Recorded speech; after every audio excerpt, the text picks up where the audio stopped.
Good evening, everyone. I'm Sharice Jordan Moore, and I would like to welcome you to the Be More Human series tonight. This is sponsored by the In the Loop Ministry Group, as well as by the Presbytery of Baltimore Dismantling Racism team. I count myself lucky to be part of both of those groups, and I also am co-chair of the Dismantling Racism team. Frank, may I have the presentation back? Second slide. So our theme tonight is Presbyterians Voting Our Values. And I'd like to take the opportunity to introduce you to our two dynamic speakers. Reverend Kevin Johnson is a native of Washington, D.C. Reverend Johnson was the pastor of the Calvary Presbyterian Church in Detroit, Michigan for nearly 24 years until 2018. He continues to be active because he now serves as a moderator and consultant pastor at my church, Knox Presbyterian Church here in Baltimore. He's a graduate of Colorado State University and Iliff School of Theology. In addition to his ministry, he worked as a community organizer in Washington, as well as working with children's ministries. As we said, currently semi-retired, Reverend Johnson is a board member of the Presbyterian Mission Agency and a dynamic pastor. Our second speaker is Ms. Andrea Miller. She is the founding board member and executive director of Center for Common Ground. She's also a founding board member and executive director of People Demanding Action, founding president of the National Women's Political Caucus of Virginia, and a member of the Democracy and Governance Working Group of the Virginia Green New Deal. Andrea is an IT and political director, a digital and election strategist. She designs and administers digital phone banks and texting programs. From 2013 to 2015, she led the Progressive Roundtable on Capitol Hill, bringing together members of Congress, activists, and nonprofit leaders. Her expertise is in voting rights, climate, and the Equal Rights Amendment. She has successfully advocated for legislation on both the federal and state level. And in 2008, she was the Democratic nominee for the Virginia 4th Congressional District. Those are our speakers, and I can assure you that they are both dynamic and have a lot of information. And you notice that we have both the values and the voting covered. I do want to say that we are, as members of PCUSA and churches, we are nonpartisan in our presentation, but definitely the Bible does not prohibit us from civic participation. So we want to provide information in that regard as we move forward. Fred, could I have the next slide? And just on Presbyterian values, because so many people have said, you know, with our theme, voting our values, what are our values? Well, I believe we know many of them, but I would point out, in addition to what, as followers of Christ, we are led to do, we also, as the PCUSA, have the Matthew 25 initiative, and two of the values there that the denomination has highlighted and adopted are dismantling structural racism and eradicating systemic poverty. And with that, I'm going to turn to Reverend Johnson to present to us about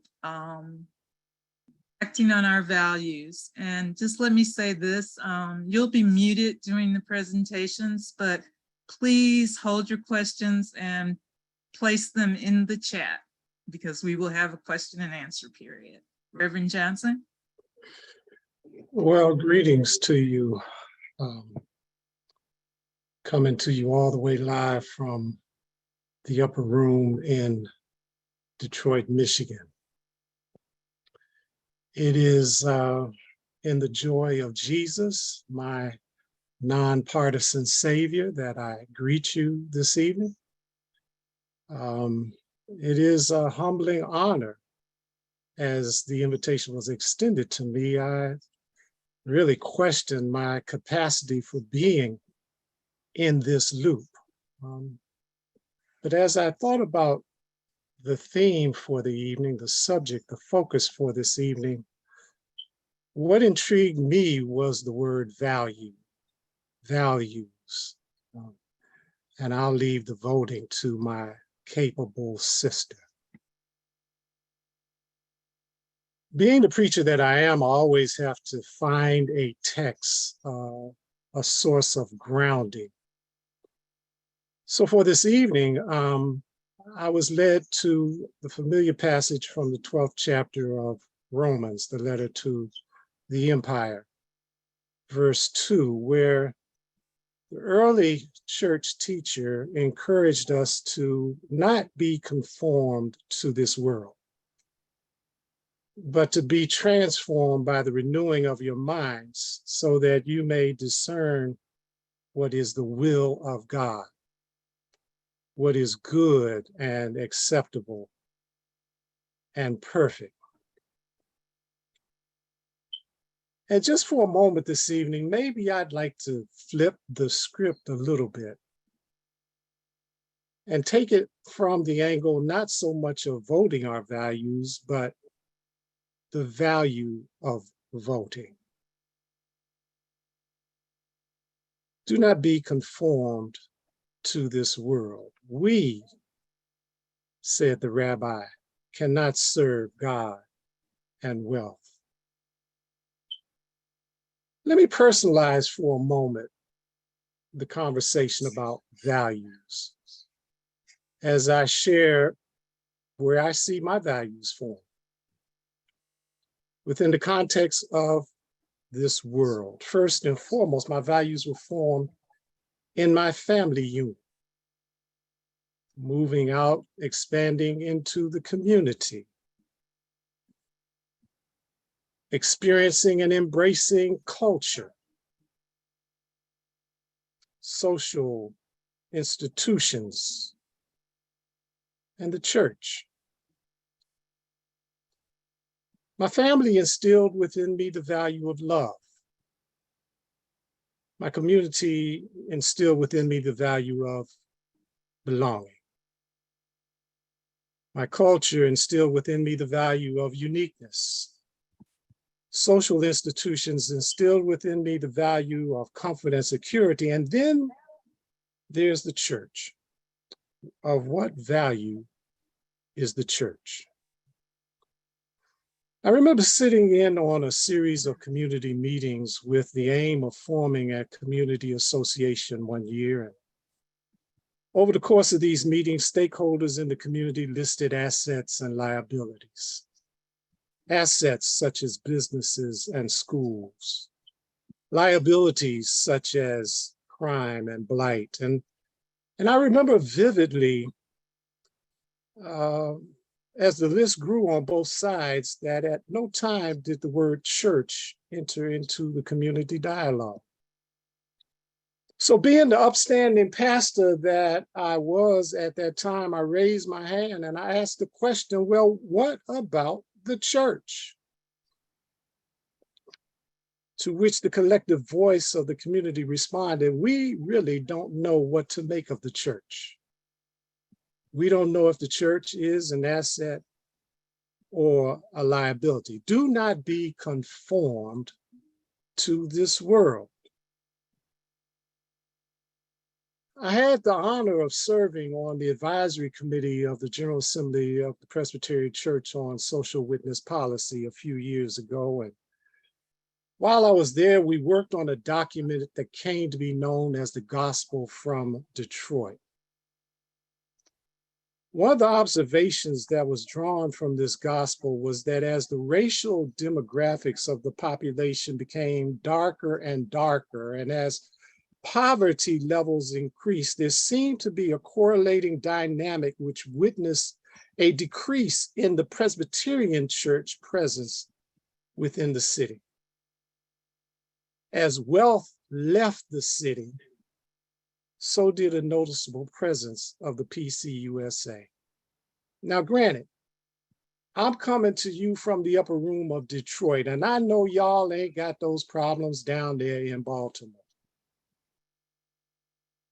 But the collective voice of the community should give us pause to consider the value of our values if we consider the topic at face value, voting our values.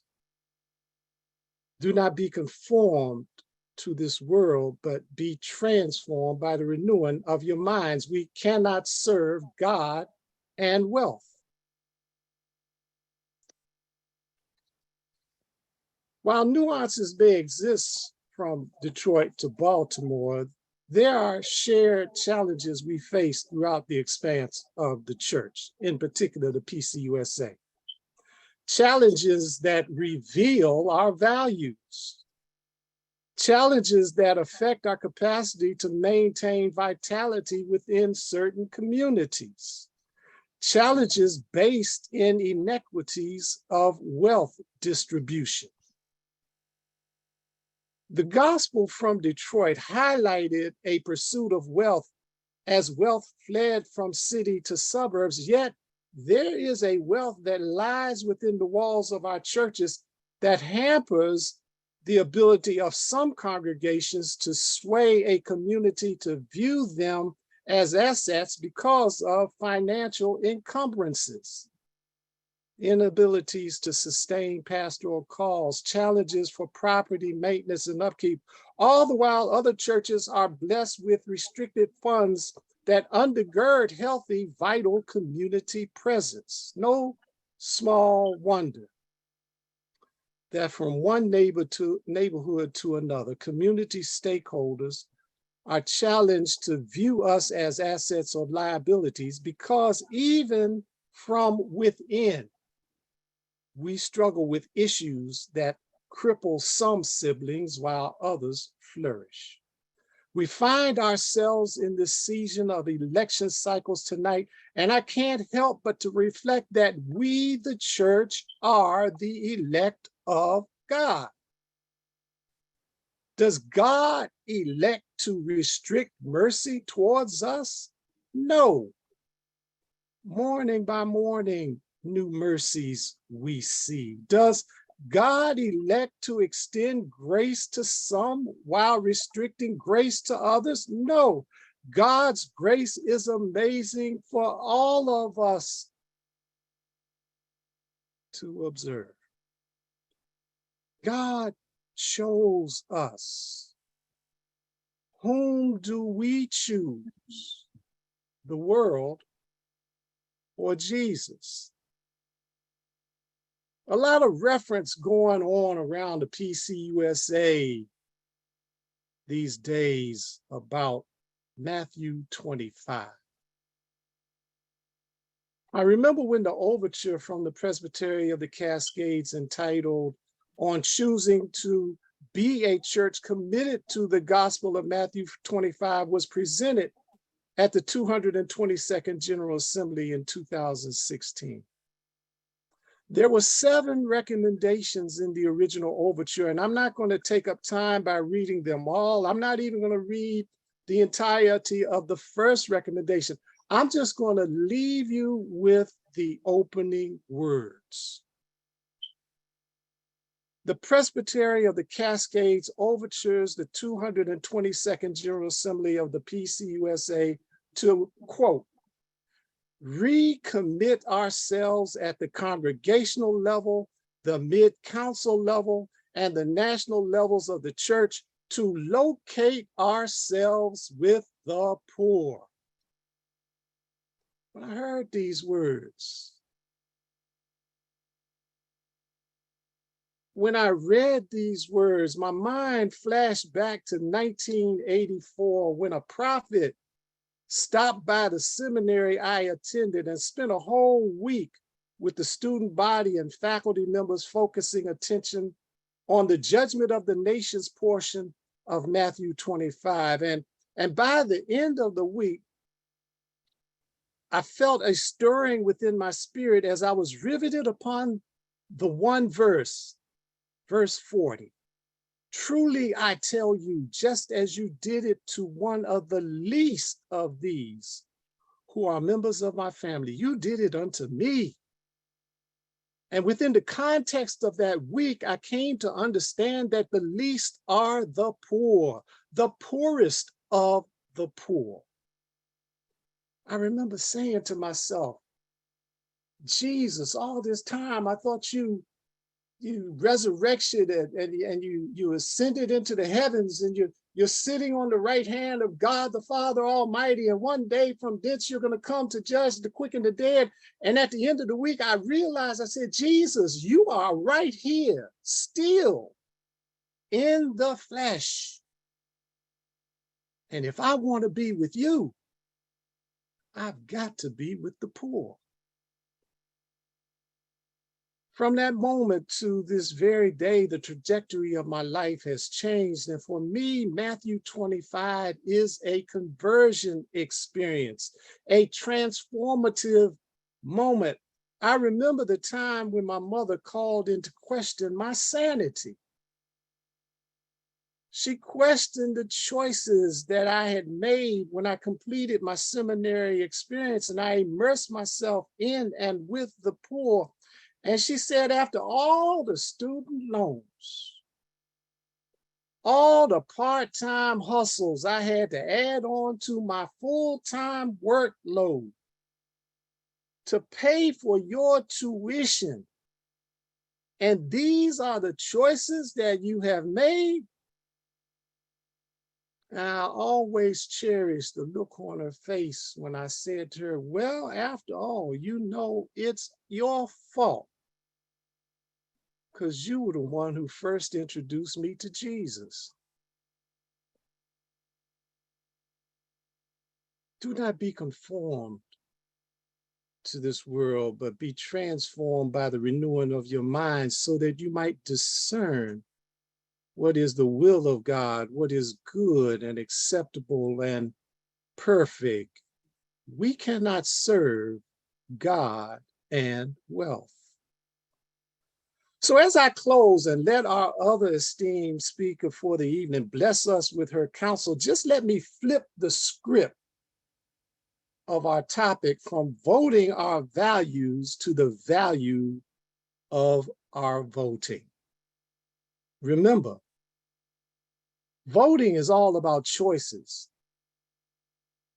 And when it comes to the kingdom, we are not just constricted to election cycles.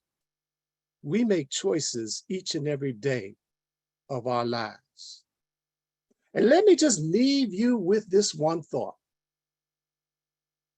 If your voting does not bring you into a closer walk with the poor, if your voting does not bring you into a closer walk with Jesus, then I submit there is no value to your vote. Let this vote be for us a moment of transformation. Let this vote be for us a moment of renewal. Let this vote bring us into a closer walk with the poor, and let this vote bring us into a closer walk with Jesus. For in Jesus, we find the value of our vote. We make choices each and every day of our lives. And as my mama used to teach me to sing, the road is rough, the going is tough, and the hills are hard to climb. But I started out a long time ago, and there is no doubt in my mind, I decided to make Jesus my choice. Voting is crucial. It is essential. It is necessary. Let us take our souls to the polls. And as I conclude, as my mama instilled in me the value of leaving the room the way in which I found it, let me flip the script back to voting our values and turn it over to Sister Sharice.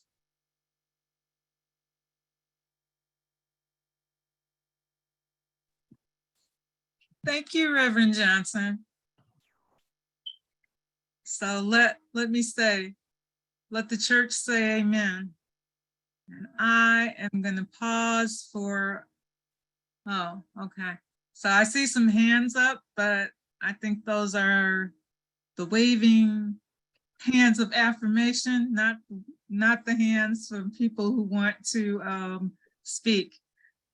So as we move on, I would like to now recognize our second speaker, Miss Andrea Miller. She will be giving us lots of education and information. And now that we have heard about what our duty is regarding our values, let us move on to talking about voting. Andrea? Thank you so very much, Sharice, and everybody for inviting me tonight. One of my favorite biblical passages is in Matthew 22, and it really struck me probably when I was 7 or 8 years old. The line, render, when they were trying to trip Jesus up, and they said, well, gee, who do we serve? Should we serve God or should we serve Caesar? And the response was, render to Caesar the things that are Caesar's, and to God the things that are God's. When we look at the world we live in, and we look at the laws that are made, and the laws that are made should be laws for justice. That demands that our values include justice, and that we look at people who want to serve in elected office and people who want to make laws. We must look at those people and determine, are these people supporting justice or something else? So Frank, if you'd be good enough to start my slide presentation, I want to walk you through how we got here in this mess in the first place, and then talk about what we can do to get out. Next slide. Now, my organization is Center for Common Ground, and we have a very, very simple mission. And our mission is, technically in one word, I could say it's justice, and it's justice for underrepresented voters who live in states where the elected officials are deliberately trying to suppress their vote. So we educate, we empower, and we teach people to advocate for their right and their ability to vote, so that when we talk about democracy, which is a justice ideal, that the laws that are made are fair to everyone and everyone has a voice. We want to make certain that we are prioritizing the voice of everybody, not just the wealthy few. Next slide. we're going to skip that. We are a community of color-led organization. Why do we have a problem? Well, when the United States was formed and they drafted the United States Constitution, when they decided who was going to be empowered to determine who would be making the laws, they said, well, it's going to be white men over the age of 21. And they were very clear who had the power to decide what was going to happen in the country. Next slide. So the original Constitution definitely had a flaw. Now, one of the things about the Constitution is that it is a living document. And as a living document, periodically when we encountered things where times have changed and we need to make an update, we could amend the Constitution. In the 10th Amendment, they said, if the powers are not delegated to the United States or the federal government by the Constitution, then the states have the right to decide how they are going to interpolate the rules. And when we look back in the early days, we're suddenly seeing that most states said only property owning or tax paying white men could vote. New Jersey allowed free Black men and women to vote as long as they had property or met the tax requirement. Again, the wealthy. Now, in our southern states, we have states like North Carolina that didn't remove the property qualification until 1856. So remember, that meant if you were white, but you were not a property owner in North Carolina, you couldn't vote either. Now, as the United States expanded westward, Wyoming needed women.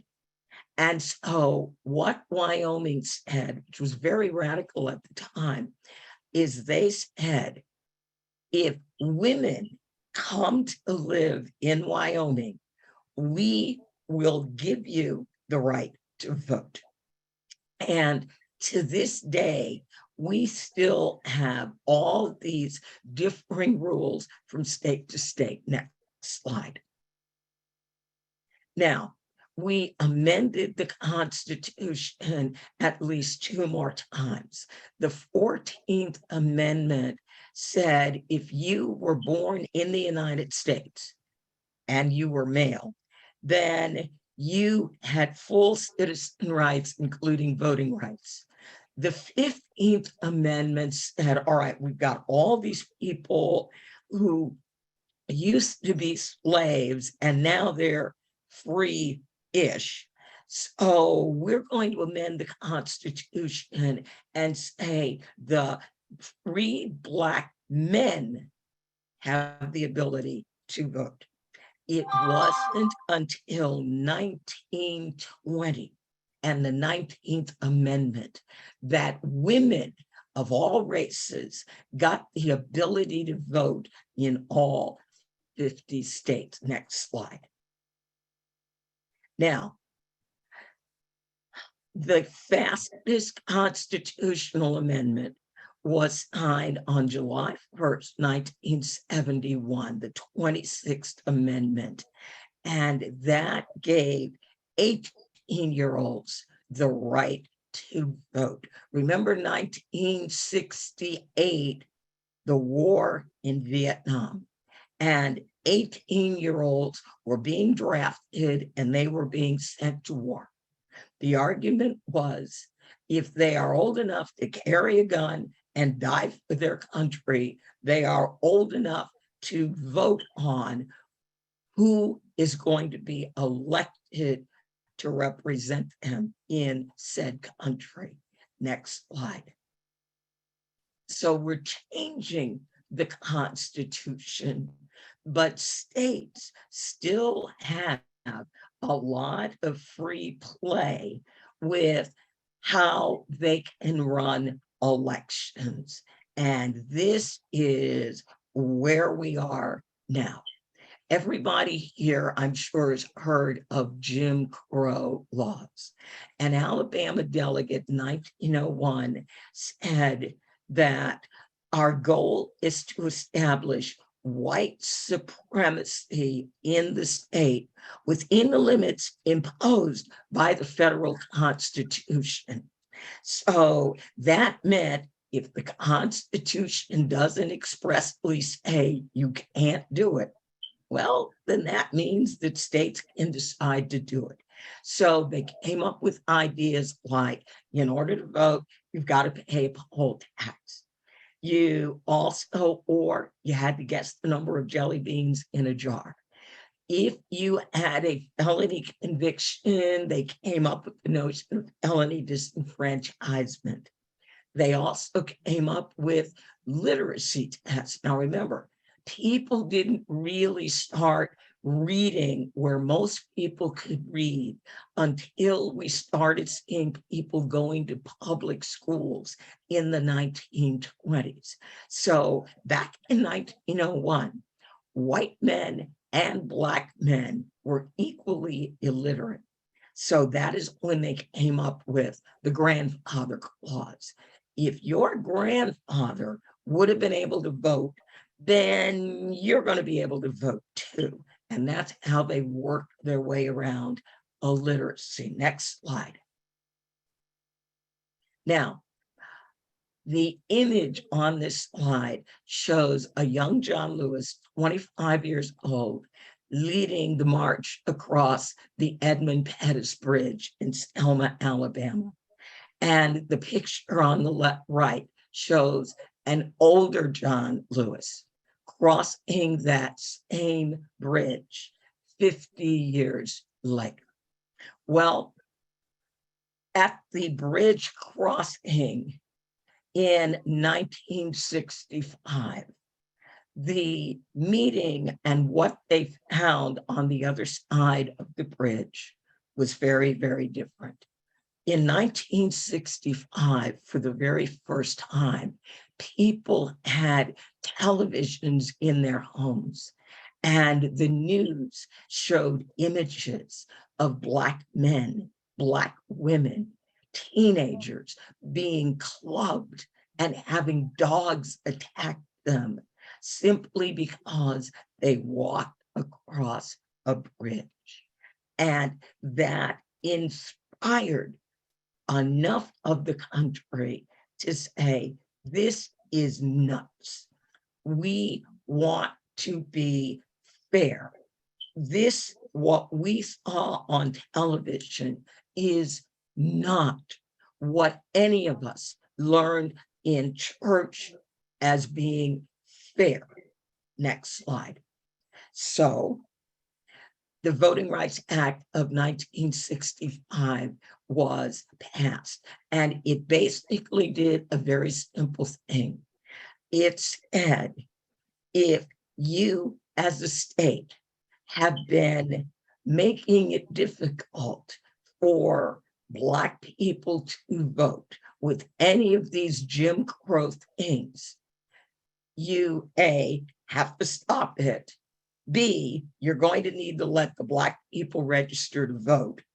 And C, you are going to have to get any changes you want to make to voting laws pre-cleared by the Department of Justice. Next slide. Now, here's the problem with the Voting Rights Act. It wasn't an amendment to the United States Constitution. It wasn't forever. It had to be reauthorized. And when it was originally reauthorized 10 years after it was passed in 1975. It was nearly unanimous in its reauthorization. And they kept reauthorizing it until 2017. Most of the reauthorizations occurred under Republican presidents. Next slide. So here is how we got into the problem. In 2013, the Supreme Court heard a case, Shelby, as in Shelby, Alabama, versus Holder, the Attorney General Eric Holder. And the court ruled 5-4 that the formula that they used to calculate pre-clearance was 40 years old, and they needed to throw that out. So they didn't get rid of Section 5 pre-clearance. They just literally took out all of its teeth and how you figured out what states and what areas of states were going to be under pre-clearance. Next slide. Now, immediately after Shelby v. Holder was decided, you suddenly saw states requiring photo ID. People are going, all right, why is that such a big deal? Well, it's a big deal because in many southern states, many small rural areas, even of northern states, people who had never worked outside their small town or their small county didn't have a photo ID. Everybody in the town knew you. There was no reason to have one of these things. And again, if not a lot of people drove, there might not have been anywhere to get a photo ID, and photo ID wasn't free. Other places instituted an exact signature match. And now all these problems or these new ways to suppress the vote still exist to this very day. States limited who could vote by mail. One of the things we saw in 2020 in Texas was the governor of Texas said, all right, I'm going to allow drop boxes, but I'm going to only allow one drop box per county. So Harris County, which is where Houston is, has 794,000 people, and they had one drop box. They required witness signatures on vote by mail ballots. Who's going to need to vote by mail? In many instances, elderly seniors who live alone. Well, if you live alone, who is there to witness your signature? And not offering no excuse early voting. Next slide. In 2021, we heard about a lot of legislative solutions. The John Lewis Voting Rights Advancement Act is simply an update and a reauthorization of the Voting Rights Act of 1965. And what that will basically do is reestablish the rules for pre-clearance. And if states want to change the rules for voting, well, they're going to have to get permission from the Department of Justice. Pass the House, if not pass the Senate. Next, For the People Act. For the People Act said what we are going to do is we are going to set base standards of what all 50 states have to do. All 50 states have to have 10 days of early voting. All 50 states have to allow no excuse vote by mail. None of the states are going to be able to require witness signatures. That still is not enough to fix America's voting problem, because our voting problem goes all the way back to the original statement in the Constitution says, well, the vote is provided to, and they limited the number of people. So what we need in addition to those two regular laws is we need to amend the United States Constitution.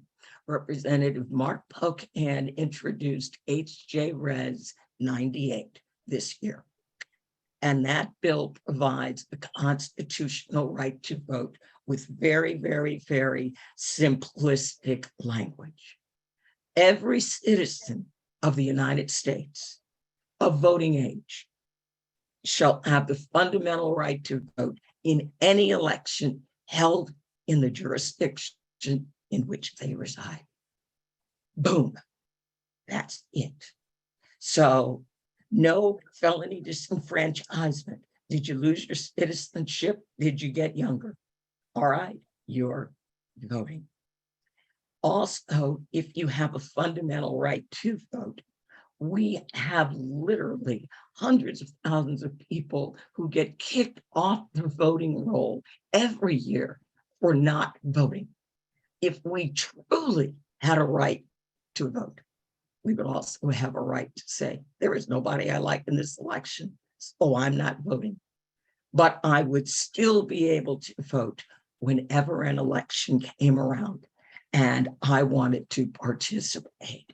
All right, now we're going to go one more slide. And now we're going to talk about what you can do. And we're going to skip that slide because that's not anything you can do. That's what I do. Now, in 2020, we contacted 14 million community of color voters. We sent 9.4 million postcards, 2.9 million text messages, and made 1.7 million phone calls. Next slide.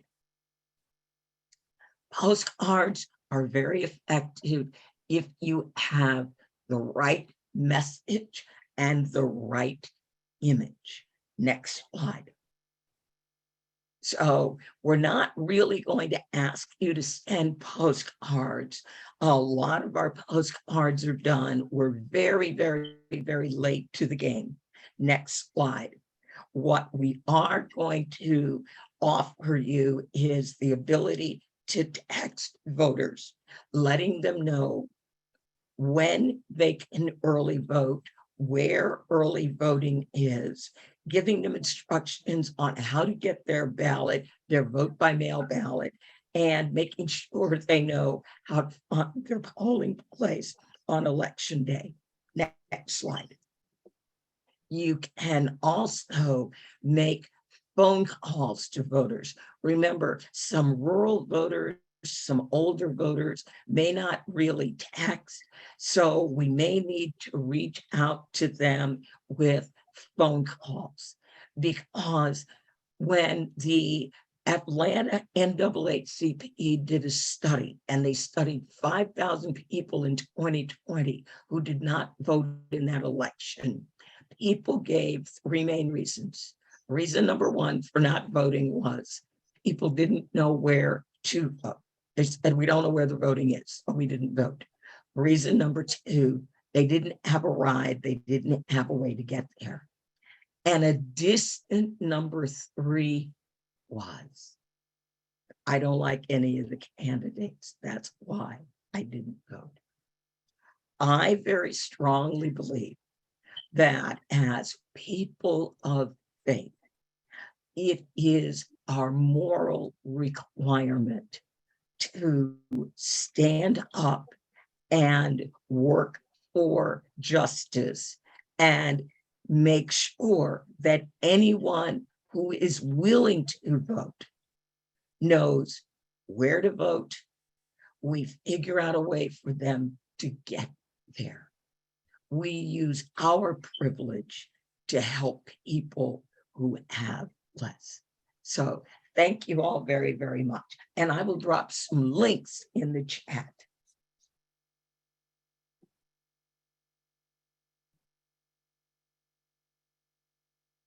Thank you, Andrea. Wonderful presentation. Now, Frank, if you could give me the slide on key dates for Maryland. So one of the things that when we started this program on voting your values, we did say at the open space that we did at the last Presbytery gathering that we did want to set 100% goal for having people in our churches and congregations to register, and also to go out to vote.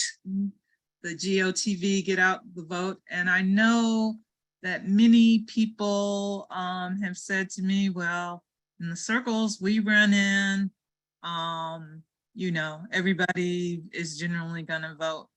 But I do tell this story that in 2004, I ran a voter registration campaign for interfaith worker justice in 8 cities with college interns. And so that summer I was traveling those 8 cities and going out, making sure other people were registered to vote. And I came home to Chicago and found out that some of my own relatives were not voting and not registered. And there were different reasons, but some that Andrea mentioned, but also some of the young people were intimidated by the process and had heard about voting machines and so forth. And some of them didn't know where to go vote. We still have people, look, I still have relatives, young people again, but in the last election who, you know, there's a lot of people out there who don't feel like their vote counts. And we're seeing, you know, those people shown on the news and everything. So don't hesitate to ask people and help them and try to get people in our congregations voting. So I'd like to recognize our ITL chairperson, Kenneth Walker, who is going to tell us about the key dates in Maryland. Thank you, Sharice, and welcome everyone. Now, our key voting dates. The biggest one, general election is November 8th, 2022. Everyone knows when the general election is because most of the time, especially government buildings and government, they're off. So we know that the general election is November 8th, but what's very important, and this is tomorrow, voting registration, online or by mail, has to be postmarked by tomorrow, October 18th, 2022. You can still do the in-person voting at your polling place on the day that you vote. But tomorrow, I'm asking everyone here, everyone you meet, are you registered to vote? If the answer is no, today is the day that you need to register to vote if you want to do it by mail or online, okay? Vote411.org is where you could go to register to vote. Very important, tomorrow's the deadline. Also, early voting starts October 27th and it runs through November 3rd, okay? And where to vote is based on your address. Early and on November 8th and more. Okay, so it's very important that you know where these early voting places are. Okay. Mail-in ballot requirements. To request a mail-in ballot, that request must be received by November 1st for the gubernatorial general election. November the 1st. Mail-in ballots must be postmarked or placed in a designated ballot drop box by 8 p.m. on that date of November the 8th.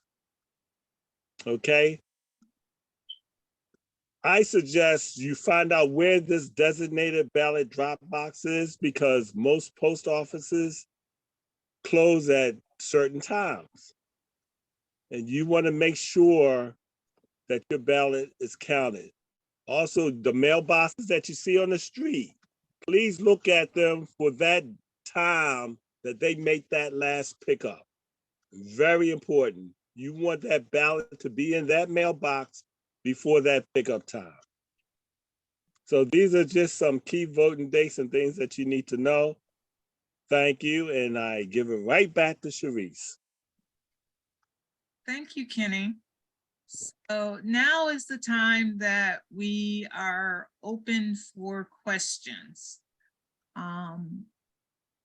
Please indicate by raising your hand if you have questions for either one of our speakers.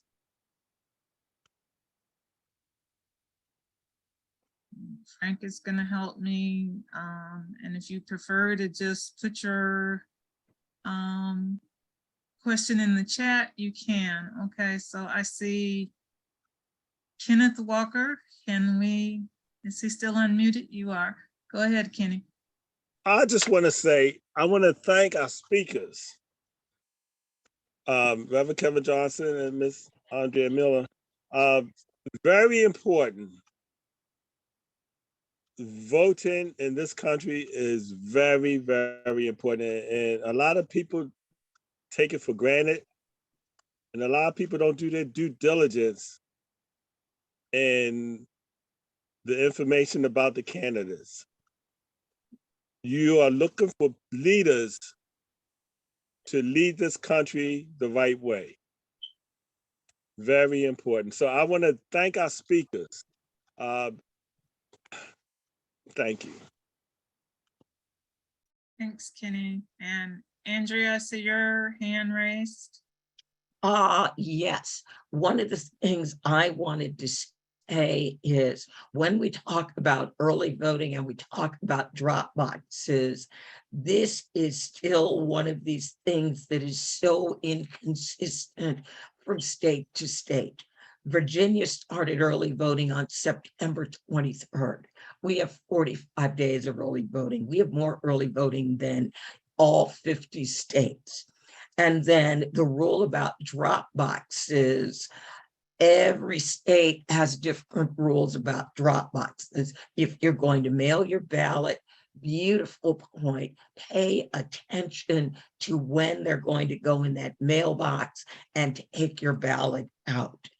If your county has a drop box, you're going to want to know, is that drop box available 24 hours?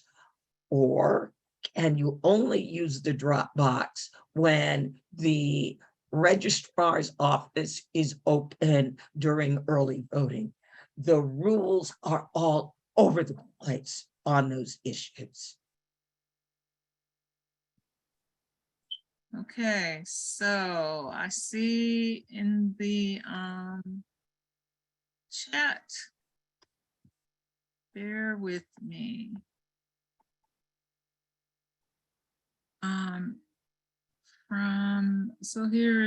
Has there been any talk about a mark on the ballot to say, I don't like anyone in the ballot, on the ballot, so they will not remove my name? Yes. That's called write-in. You can vote for yourself. I've had people vote for Mickey Mouse and Donald Duck. You voted. Okay. Yes.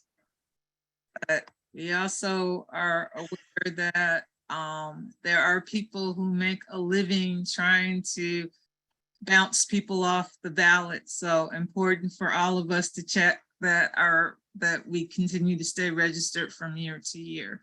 Reverend Johnson, your hand is raised. Yeah, I really want to commend Sister Miller for the wonderful presentation that she made,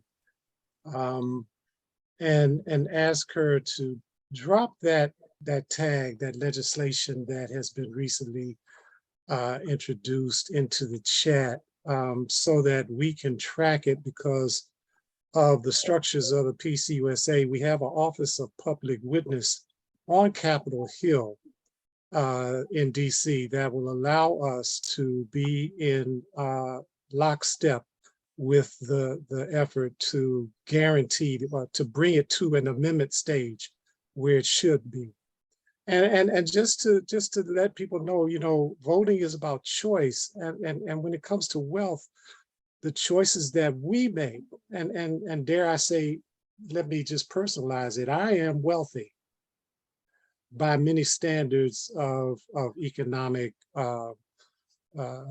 calculus. I am wealthy, according to the standards of many people in this country.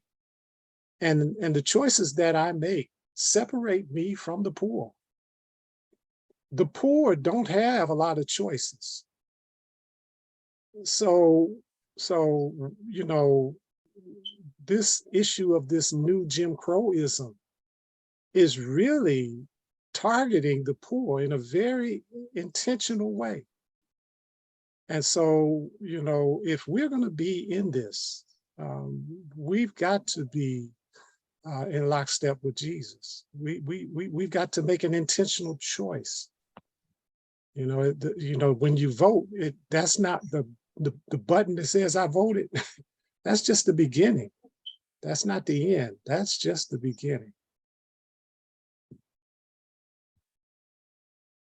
Okay, thank you. So we have a question in the chat.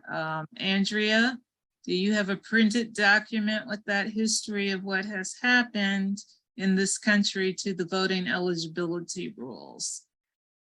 And Andrea, do you have something that we can share?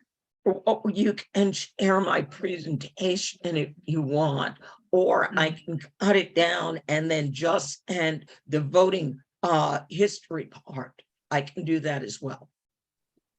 Okay, thank you. So let's recognize Jessie Lowry.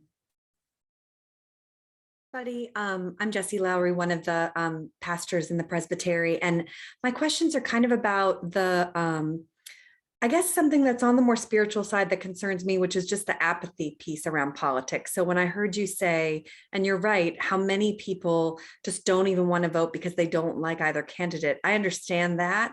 But I hear a real like fatalism and an apathy there. And, you know, maybe I'm just too idealistic, but I think to myself, but that's not a good reason. You know, surely there's one that's better for you than the other. And so, but I don't know good ways to kind of speak to people about that and kind of say, no, it's really worth trying to still pick the one that is at least a little more appealing to you. And similarly with that, I loved both your presentations. And Ms. Miller, I loved when you said using your privilege to help people who have less privilege. And I think about, you know, the power in some of our pulpits. And I know we have to be nonpartisan, but I wonder what all of you think about whether it's okay to denounce particular candidates, not as uplifting another one, but when they do things that are, you know, evil. I'll say it like that.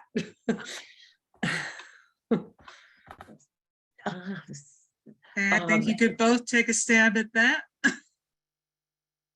Well, I mean, every once in a while, I will talk about the evil that our current governor does, and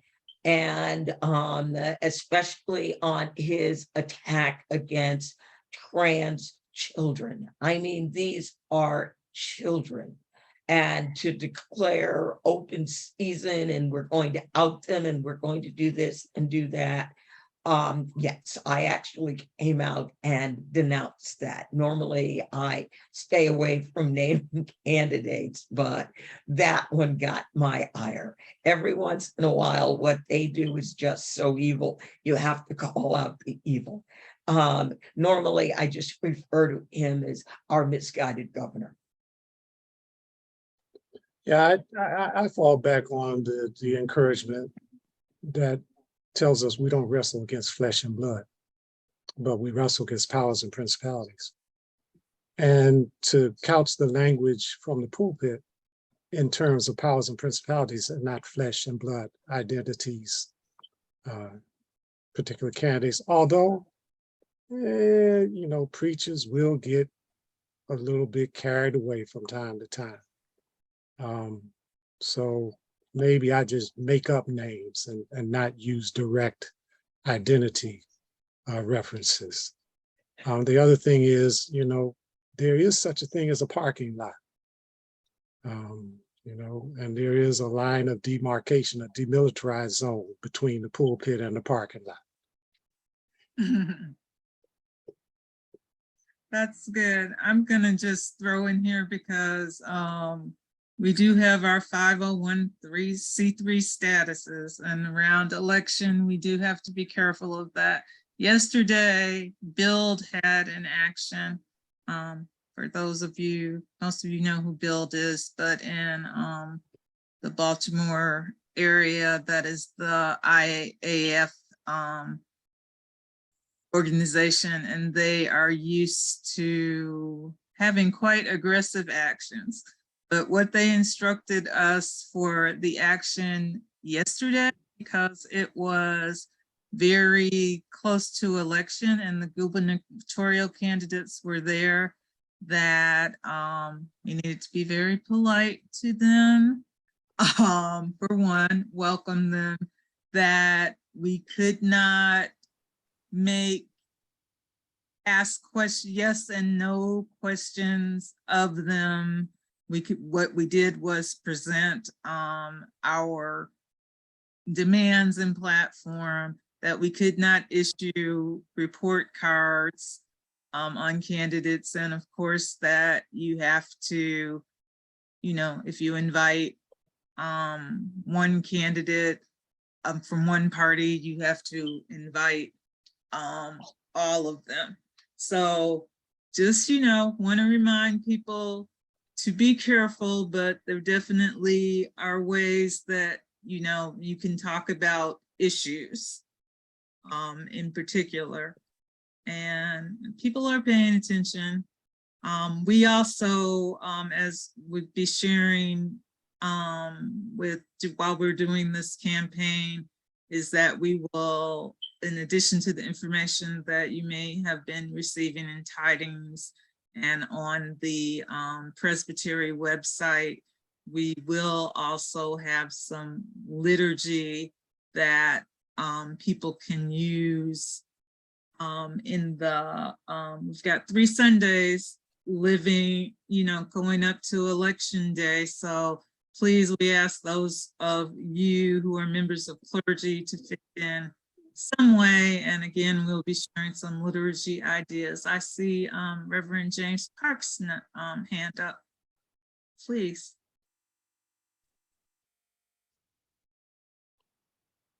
You're muted, sir.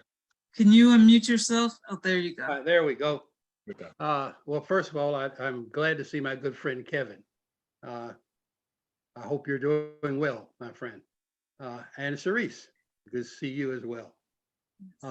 My question is, and I missed the first part of your presentation, Kevin, I'm sorry.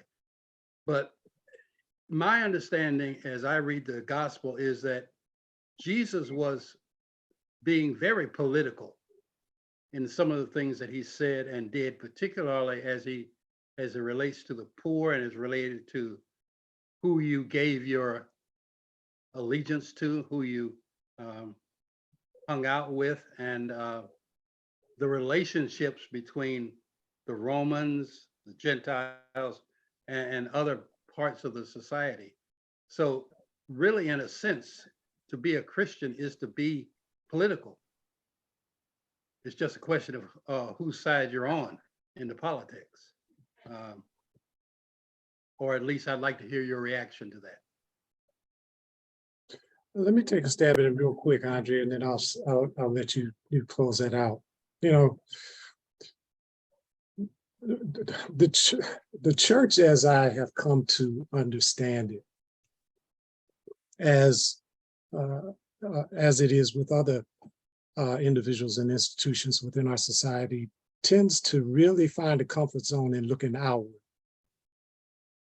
And when it comes to issues of self-examination, that's where I tend to start. And I think we've got to exercise some demons from within in order to have a healthy presence outside of the 4 walls of our sanctuaries. And so I think Jesus, I think Jesus is extremely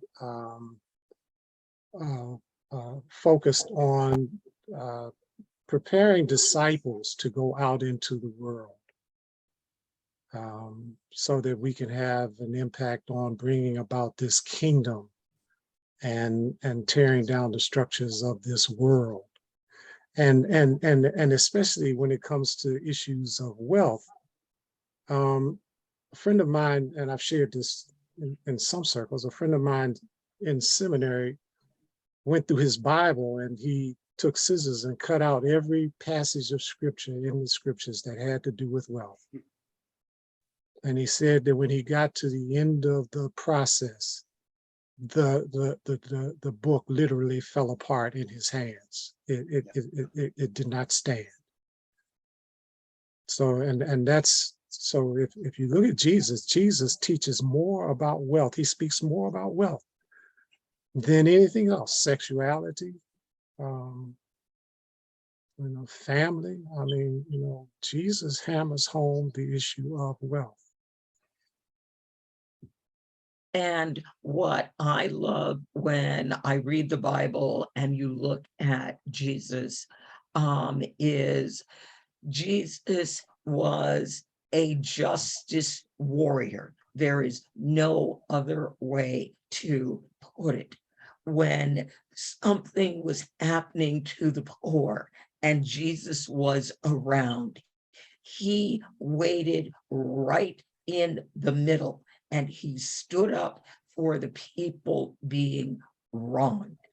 He had a righteous temper when he believed he was witnessing, well, again, he's God, he knows he's witnessing an unjust act. And that really got his goat. Okay, thank you.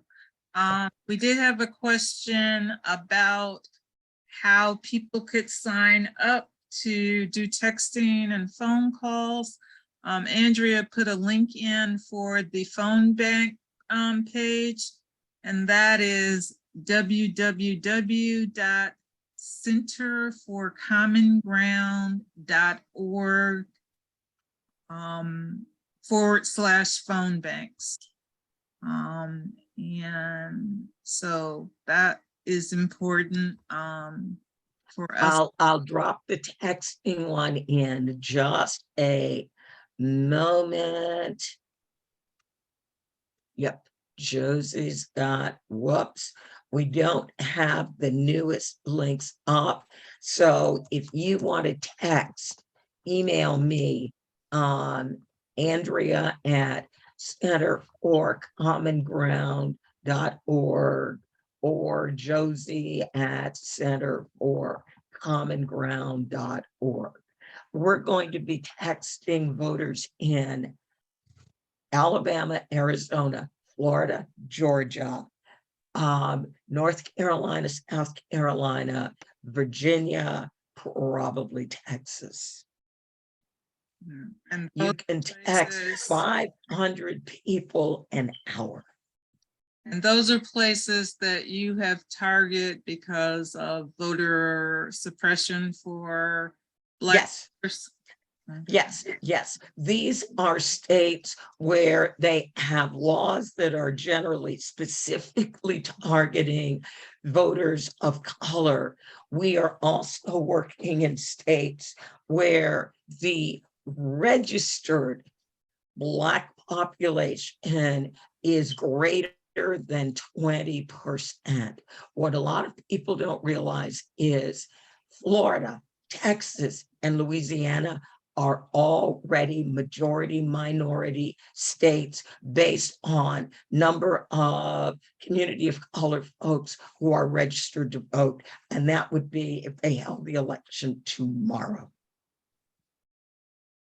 Okay, so that is important, that while, certainly we may be working on educating people in our own state and getting them registered, but there are other states that we can help out with our work. And now that we've all got the telephones and texting and phone, when I was a kid, Took a lot of money to make a long distance phone call, but no more. So I see Kathy Anderson's hand raised. Could we unmute her? Yeah, I was wondering, I had written it in the chat, but nobody saw my question, so I figured I had to figure out how to put the hand up for one. I wasn't familiar with that. I wanted to know, when you call people on the phone, how do you get their phone numbers? How do you know who to call? I mean, what are you going to listen to? That's my job. One of the things that we do is I spend $200,000 a year on technology. So I have the voter files for all the states where we're working. And what I do is I search for Black voters where I have phone numbers and they did not vote in the 2018 election. We have very carefully researched the information on where they vote, where they can get their ballot, where they can turn their ballot in, how they can track their ballot. And we build our phone banks county by county because every county in the United States is slightly different. When they have early voting, where the offices are located, what time they run. So we do all that research and then we write the scripts. We do training on how to phone bank using our system every Tuesday, Wednesday, and Thursday. If you have 5 or more people, we will schedule a phone bank for you. You make phone calls using your web browser.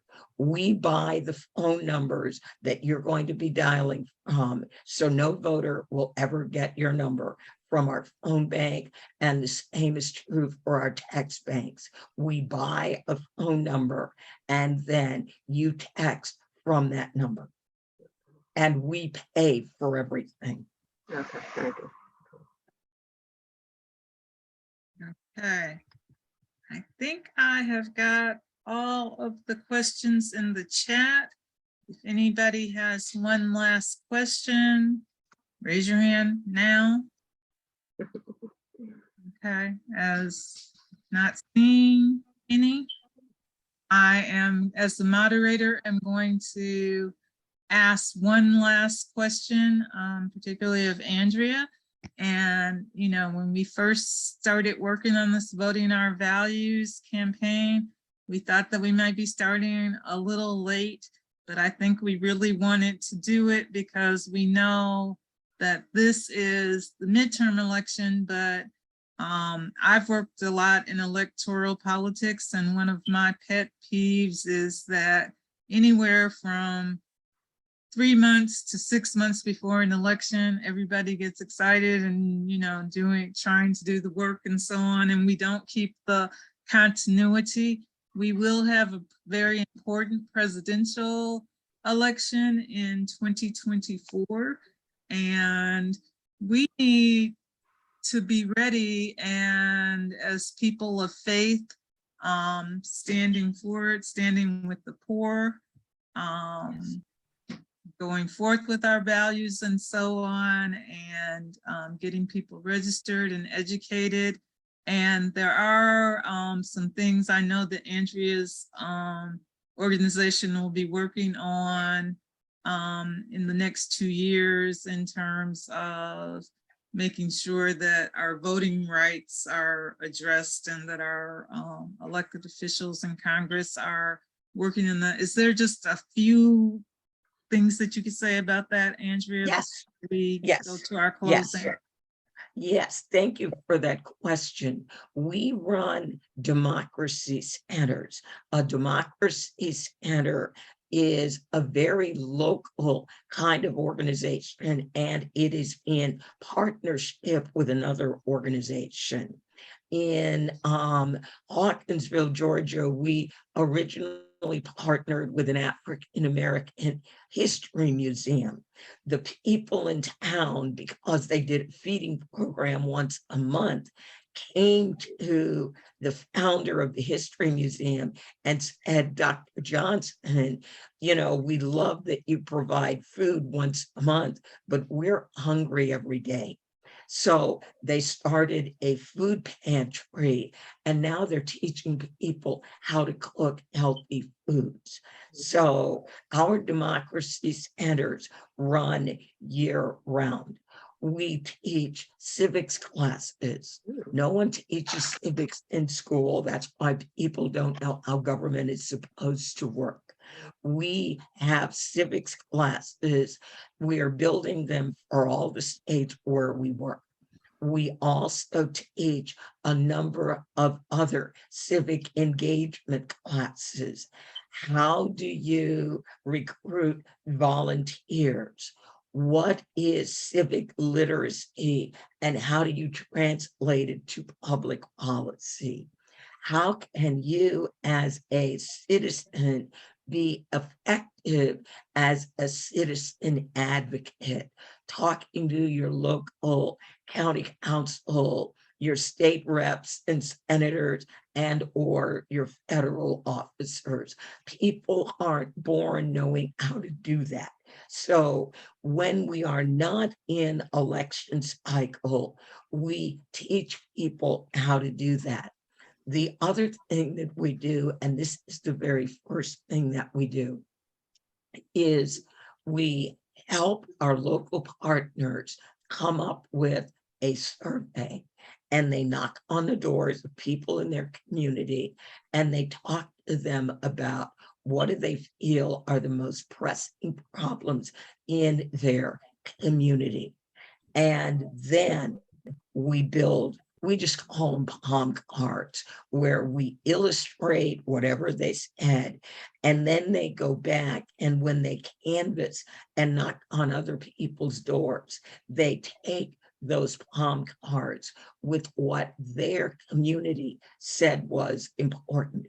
We don't care if the community next door has totally different issues. They get a totally different palm card. So again, that helps people get over the, you know, I don't vote because it doesn't matter who I vote for, my life never changes. We help people identify what is it that you want to change, what are your priorities, and now that's what you're going to look at when you look at candidates. Who do you think is going to be more likely to help you with this? As a matter of fact, if you see the candidate show up with one of your palm cards and say, are you willing to help with this? This is what's really important in that community. And if the candidate is not willing to help you, well, that means next election cycle, you're going to need a new candidate. Maybe that candidate is going to be you. Yeah, let me jump in on that, Sharice. You know, a lot of times churches get fascinated with this initiative we call evangelism, church evangelism. We want people to come to the church. We want people to come to Jesus. You know, people don't care how much you know until they know how much you care. So what Sister Miller was talking about as I was listening to her, especially as those palm cards, is those are the tenets, the fundamental principles of community organizing. And I think it's incumbent upon the church, especially down in Baltimore. I hear you all talking about Build, even up in Detroit. We've had conversations with Build over decades, well, really, at least 10, 15 years of the last portion of my life. And so I think church leaders, especially pastors, and I think elders on church sessions within PCUSA need to immerse themselves in the tenets of congregational-based community organizing. You know, going out into the neighborhoods, understanding how to talk to people, you know, come to church, come to our services. We having a picnic. That's all right. That's all good and well. But the tenets of community organizing will lead us into a deeper conversation with the public, with the community, to show how much the church really cares and not how much we think we know. Absolutely. And then I just dropped a little saying, in another life, I was in sales. The number one rule of sales is people do things for their reasons, not yours. So we help people figure out why they want to vote. And once people figure out this is why I want to vote, they're going to be okay if they try it once and it doesn't work out. They're like, okay, I'm fired up. We need a better candidate. And our goal is to turn infrequent voters into voting rights advocates. And that's exactly what we're seeing happening. Okay. Absolutely. Well, we are going to move to closing our program. We try to end at 8 o'clock. And I want to really thank our speakers for their wonderful, informative, and inspiring presentations. And also, before we leave, we want to share some announcements from our sponsoring organizations. And we're going to ask our former In the Loop president, but still one of our hardest workers ever, Annette Snyder from Hunting Ridge, to give our announcements. And I believe, Frank, she needs, I believe, the slide 4. Yes, Emma. please. Thank you, Sharice. Mhm. I want to add my appreciation to the speakers.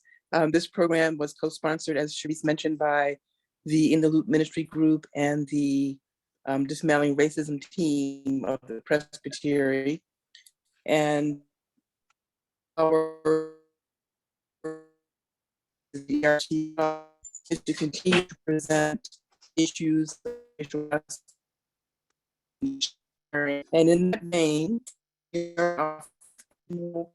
the Loop, Reverend Dr. Martin Luther King, and it's called Performing and Visual Art Competition. All over here, we started out as an oratory test, and it's a word contest. Annette, I believe you're breaking up a little with your connection. Can you lean in or something? Oh, sure. Maybe I go near a door as well. I'm sorry. So our 4th annual Martin Luther King Performing and Visual Arts will include renderings of spoken, sung, danced, and painted art. We will have it on the actual birthday celebration, January the 15th, 2023. It will be both virtual and in person. So we are very thankful to Dickey Memorial Presbyterian Church for being willing to host us this year. There is a flyer that's available in this presentation that you'll be able to access. There is a URL for more information, and there's still some time left. So we hope that you will join us for this important activity. What we really love about this is it's an opportunity for families to share and think about these issues with their young people, and we welcome adult participants as well. The theme for this year, we're trying to carry forth the theme of values that we've presented in our presentation today. So what we are asking for are offerings that explain how Martin Luther King's life and work express the values that we presented from Matthew 25 in regard to dismantling racism and poverty. So please tell everyone you know about this. If you're a classroom teacher, a pastor, or just your rest of your family, everyone is welcome to participate. You do not have to belong to the In the Loop ministry group. You do not have to be Presbyterian. Everyone is welcome. We also want to tell you about an opportunity. This is for our teaching and ruling elders, and it's coming up fast.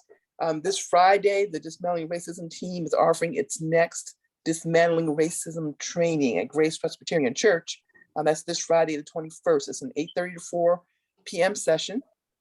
And if you are interested, Susan Crabiel at the Presbytery needs to hear from you by tomorrow at 9:00 a.m. So there's not a large window of opportunity for this. There will be other offerings in the future.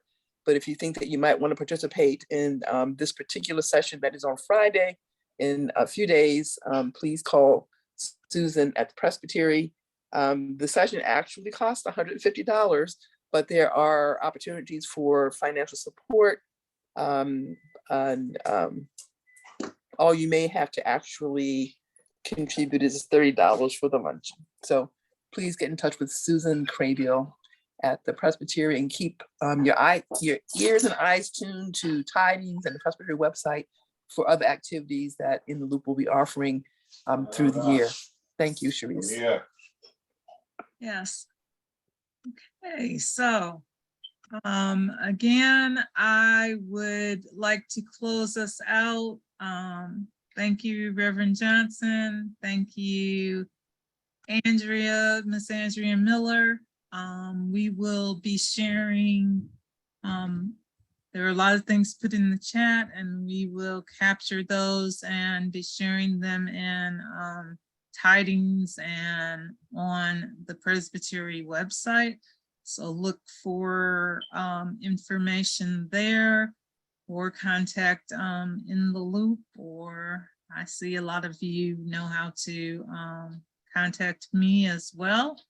I hope that this is, first of all, appreciate everybody who has signed on and come out for this information. I want to thank the people who have worked so well in putting this together. So Andrea and Kevin, of course, as speakers, but Kenneth Walker and Annette Snyder, Deborah McEachern, and myself, I helped a little bit too. So, and we'll continue to work on this, and we'll be doing things as we move forward beyond this election. And I hope that at the churches, some of you all have seen our Vote Your Values buttons. I got a request actually from someone who was in the Baltimore area and saw them at First and Franklin and wanted to have these buttons in California. So please wear them around if you have them. And we also would be remiss if we did not thank our tech whiz, Frank Perilli, who always does such a great job in helping us with the Be More Human series. This session has been recorded, and so will be available on the Presbytery website as well, along with all the other Be More Human series recordings. Hey, Sharice, can we ask our Reverend Kevin Johnson to pray us out of this session? Yes, sir, we can. And I was just actually about to do that. So one step ahead of me. Thank you.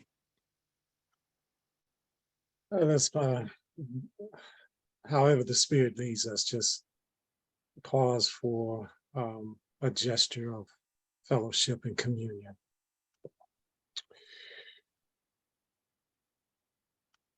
As this evening draws upon us, as the dark of night surrounds and envelops us, always keep us mindful, O Creator, of the source of our being and the purpose for our creation. Let us give you praise, honor, and glory by lending ourselves to the ongoing process of establishing common ground, where the common needs of all are met. For out of your abundance, there is more than enough. So as we move from this space as we journey towards another pole. Let us keep our eyes on the prize, and let us be mindful of the great cloud of witnesses that encourage us all the more to lay aside the sin of pursuing wealth that clings so closely to us, and let us run the race that is set before us. Keep on keeping on, children. Don't you get weary. And we will see each other one day in a sacred space where all will be welcomed. Bless Sister Miller. Bless the In the Loop. Bless the Baltimore Presbytery. Bless all of your children, far and wide, even in a space called Motown. Give us grace for this evening. We will give you our undying love, faithfulness, and praise in the name of the radical rabbi, in the name of the drum major for justice, Jesus, sweet Jesus, I pray. Amen. Amen. Amen. Sir. Amen. Thank you, everyone. Thank you. Have a great night. Good night.